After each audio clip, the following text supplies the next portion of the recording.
Nakakatawa ito. Nakakatawa ito mga kabunyog. Ito namang GMA, ito namang GMA, may news ang GMA. Oh, may news ang GMA. Oh, ngayon, ah pinakita yung picture ni Bato de la Rosa. Ito, Bato de la Rosa, tatlong pictures ni Bato. Mayoral period, presidential period, tapos currently. ha? So may tatlong litrato ni Bato. Mayoral period, presidential period, tapos currently.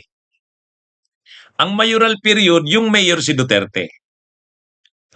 Nung mayor si Duterte, Davao City Police Chief si Bato. So may picture dito ni Bato. Nung Davao City Police Chief siya. Ano talaga siya dito? Siya talaga. Ang linagay kasi ng GMA News, yung actual na mga pictures. So nung mayoral period, pinakita dito yung picture ni Bato nung mayor pa si Duterte at siya ay Davao City Police Chief. Tapos sa presidential period, ang nakalagay na picture, picture ni Bato ng PNP chief siya. So tama naman. Kaya lang pagdating dito sa kanan, currently, Senator but hiding. Ang nakalagay na picture ni Bato, nakawig. Kaya maraming nagre-react eh. Maraming nagre-react. Sabi dito, ano ba naman tong GMA? Matindi naman. Hindi. Pero ano naman? Ano nga naman ang ilalagay ni ng GMA na picture diyan ni Bato ngayon? Wala naman silang on file eh. Ewan ko kung saan kinuha ito ng GMA. Pero ang nakakatawa kasi nga, ang nakakatawa kasi naka yung picture ni Bato dito na current.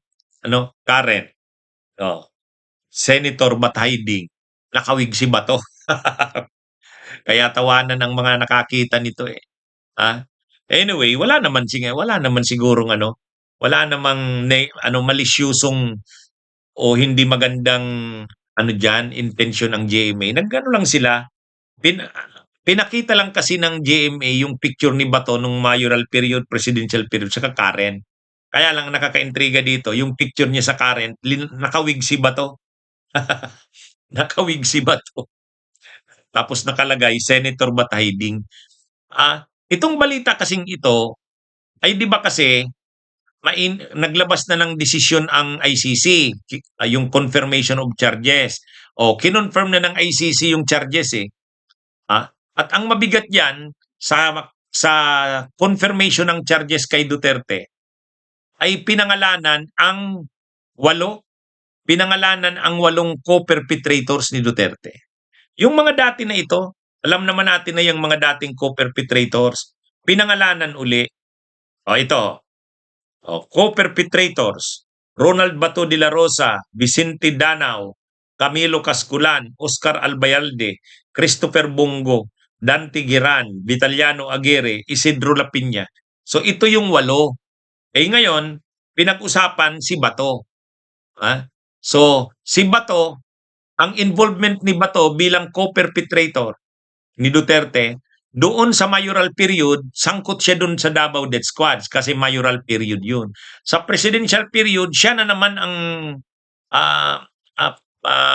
pangunahing involved kasama ni Duterte kasi siya ang chief ng PNP. Kaya pinakita dito, mayoral period, yung picture ni Bato nung chief of police siya ng Davao. Tapos presidential period, yung picture ni Bato nung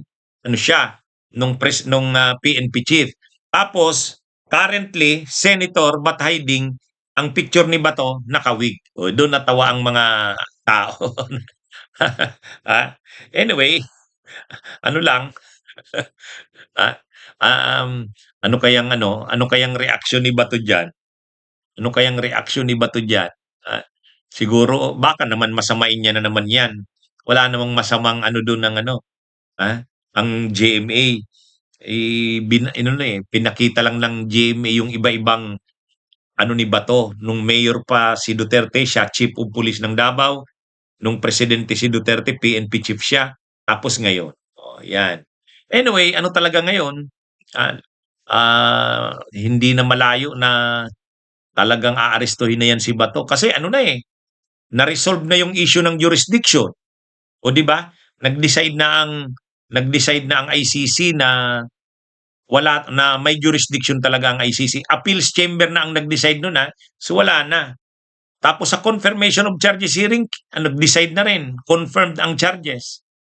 Lahat ng mga charges kay Duterte kinonfirm, kaya tuloy na ang trial. Baka mga December daw ngayong taon magsimula na ang trial. Ayan. Anyway, itong si Bato sa si Bongo, ano yan? Yan yung inaabang-abangan ngayon. Baka lumabas na ang arrest warrant. Bunyog, bunyog, halikan na kasama ka. Bunyog, kapag buklod ay may pag-asa. Luzon, Visayas, Mindanao, isa ang pananaw. Sa bagong Pilipinas ang bunyog isisigaw. Bunyog, bunyog.